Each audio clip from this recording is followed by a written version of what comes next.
ಹೇಳಿ ಪ್ರಶ್ನಾದವರ ಈತನಲ್ಲ ಅಂತಾದರೆ ಇವರು ಯಾರಾಗಿರಬಹುದು? ಸಮೀಪಕ್ಕೆ ಹೋಗಿ ಇವರು ಯಾರೆಂಬುದನ್ನು ವಿಚಾರಿಸುತ್ತೇನೆ.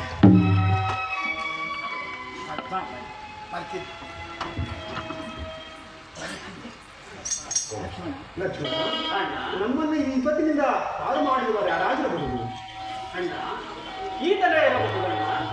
ಹೌದು ಲಕ್ಷ್ಮಣ, ನನಗೂ ಸಹ ಅದರಂತೆಯೇ ತೋರುತ್ತಿರುವುದು. ಅಲ್ಲದೆ ಈ ವಿಲಕ್ಷಣ ತೇಜಸ್ವಿಯನ್ನು ನೋಡಿದೆಯಾ? ಎಷ್ಟು ಸೌಮ್ಯವಾಗಿರುವುದು. ಅಲ್ಲದೆ ಅವನ ಕಿವಿಯಲ್ಲಿರುವ ಕಣ್ಣ ತುಂಡಲ್ಗಳನ್ನು ನೋಡಿದೆಯಾ?